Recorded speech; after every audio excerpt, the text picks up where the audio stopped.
A ver cómo nos va. Sapo de otro pozo presenta Los cuentos de mi viejo. Cástulo Guerra por Cástulo Guerra. Tajadas de naranja. 12 cuentos y 2 poemas de una salta de antes. Producción Cristi Risca. Asesoría Clarity Guerra. Montaje y sonido Ian Guerra. Y a ver cómo lo contamos.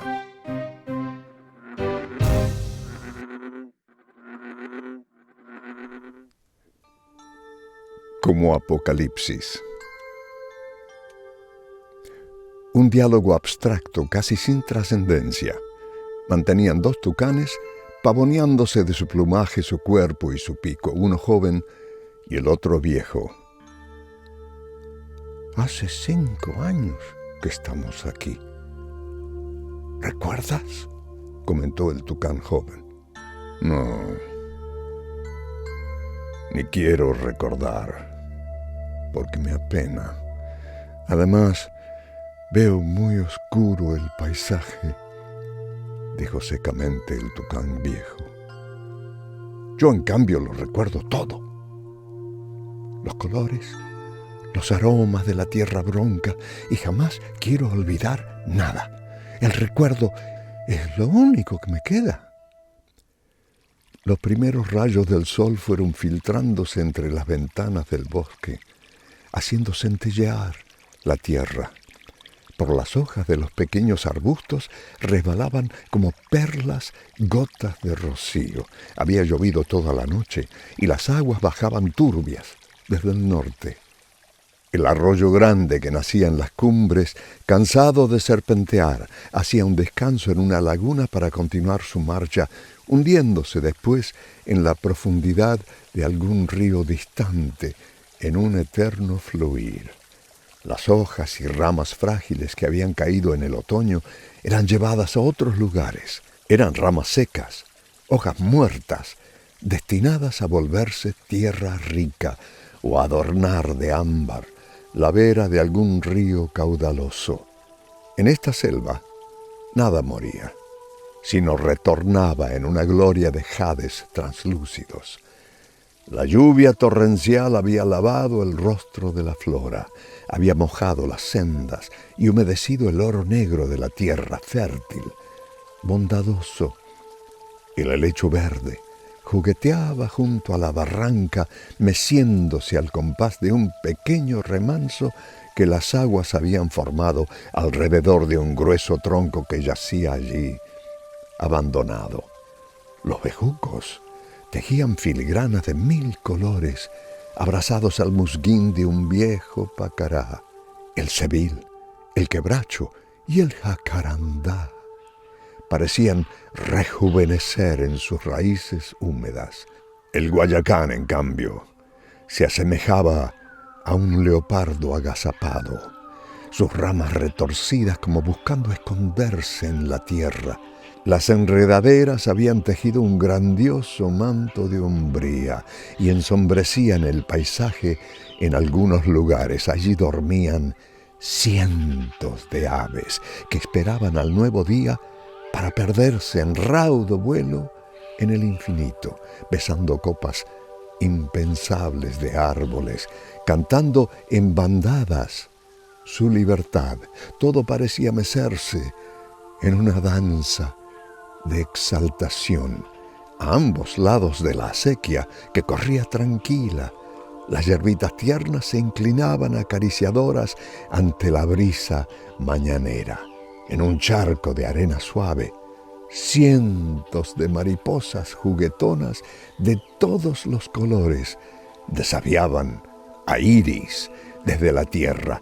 El gorrión, las palomitas y la reina mora engullían granitos frescos que el agua había amontonado a la vera de la acequia.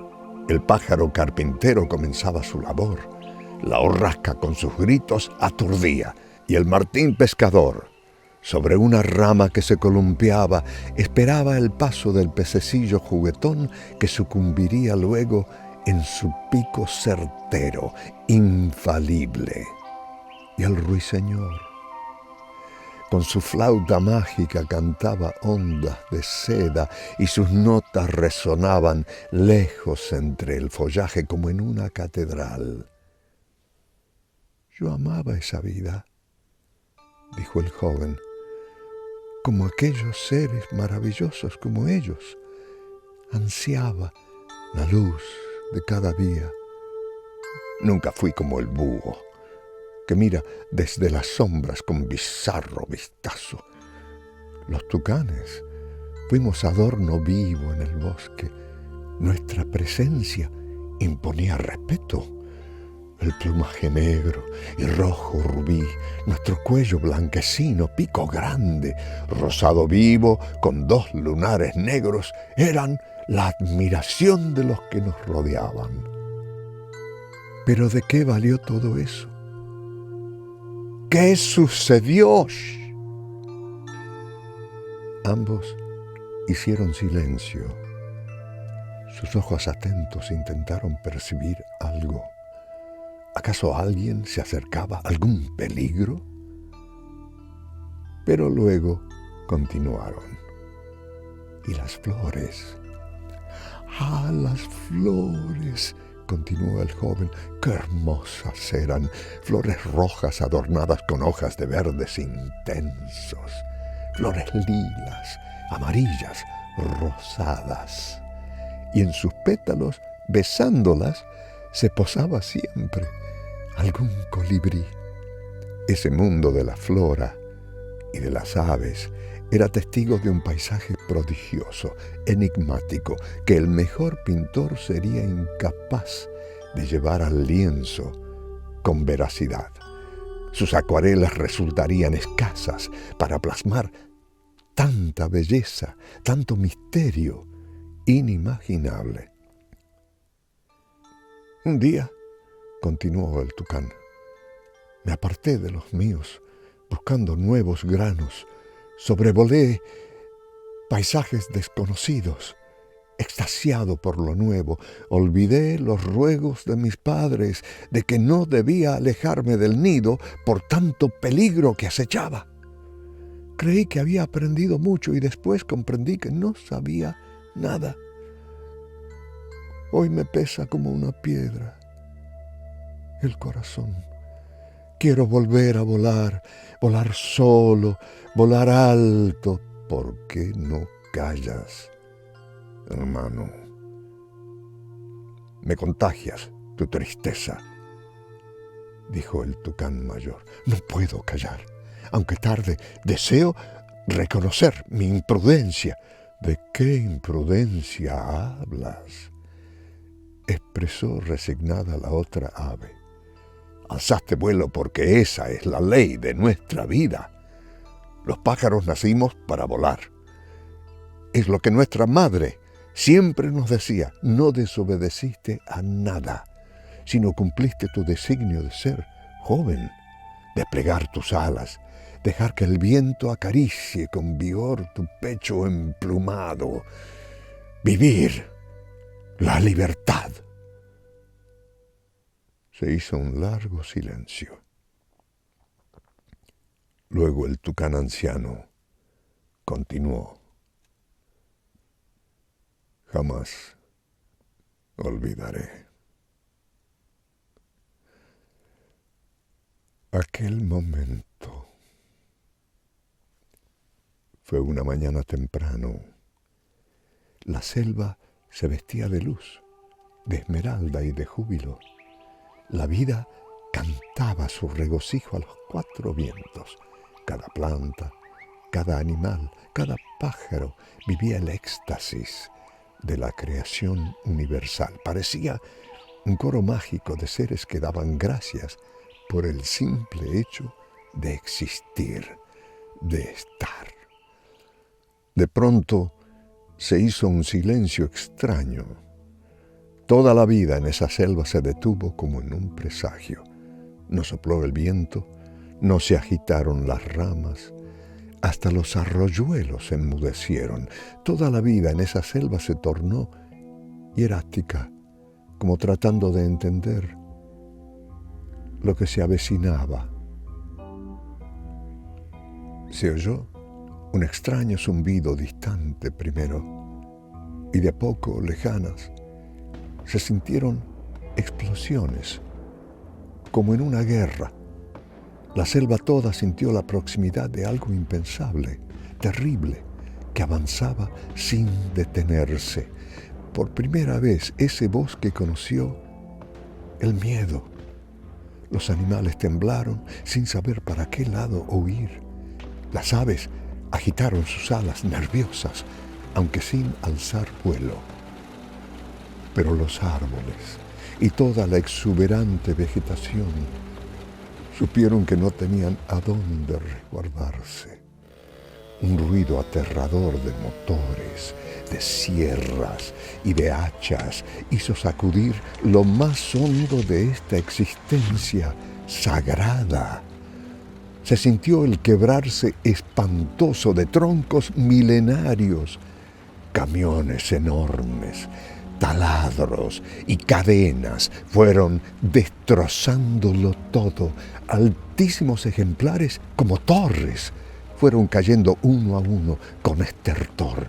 La tierra se sacudía como si algo o alguien cumpliera una venganza sanguinaria, como si el creador mismo se hubiera arrepentido de su fantástica invención, como el arribo del propio fin del mundo, como Apocalipsis. Animales majestuosos quedaron atrapados bajo el peso de esta masacre. Cayeron y perecieron todos, plantas, pájaros, insectos, bestias, y los humos repugnantes de 1000 fuegos surgieron para convertir la fértil selva en un infierno. ¿Por qué? Tamaño pecado, como matar a un colibrí. Solo quedó una devastación de humo, barro rojizo y lamento silencioso.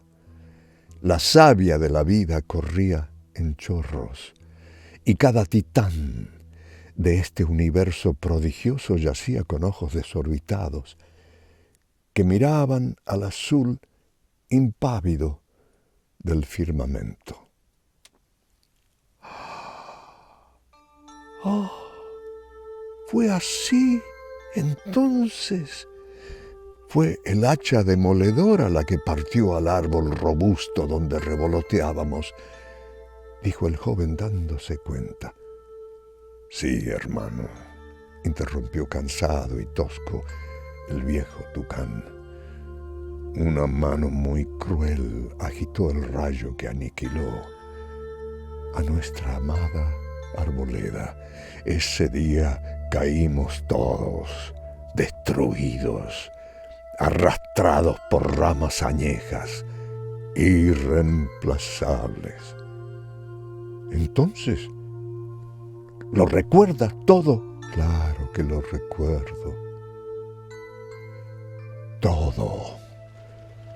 Desplomados sobre el pasto verde, sepultados bajo la densa hojarasca allá abajo, vencidos bajo el peso inquebrantable de tamañas moles eternas, vi que nuestros sueños llegaban a su último umbral.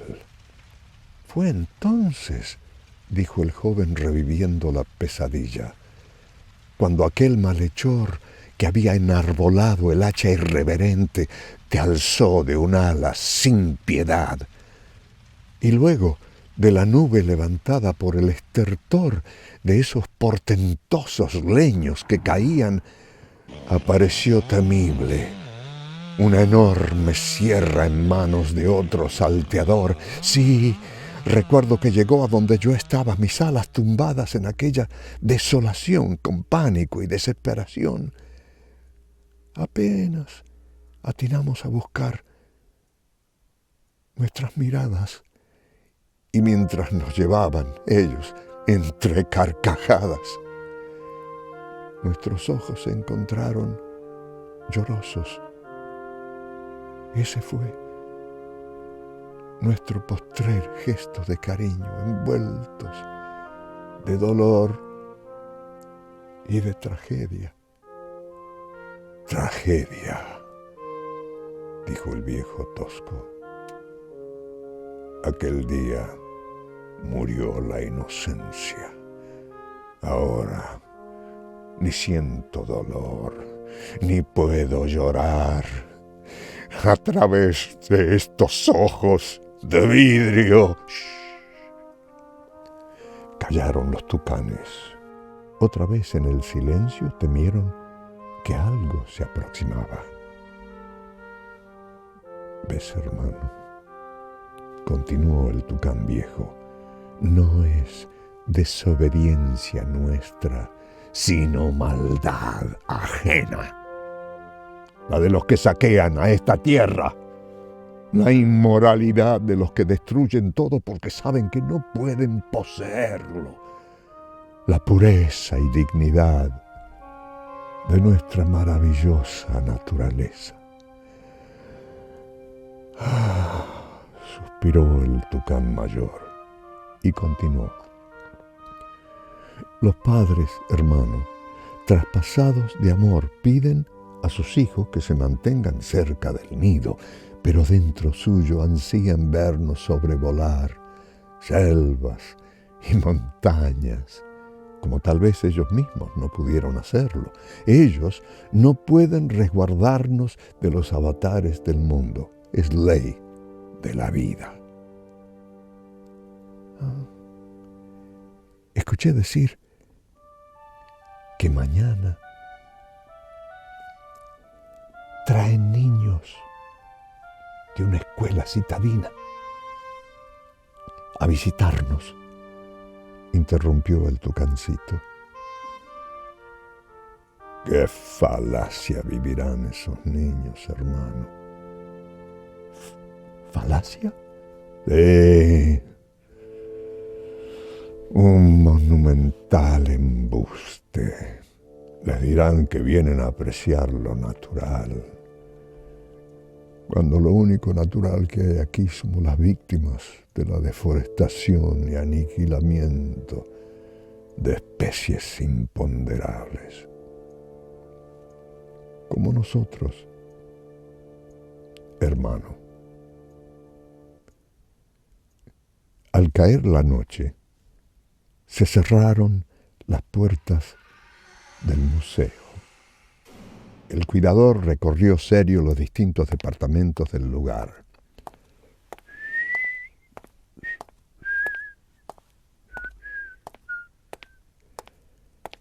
Y al pasar junto a la vidriera de pájaros embalsamados, se detuvo. Dejó de silbar y mirando a los dos tucanes exclamó confundido: ¡qué extraño!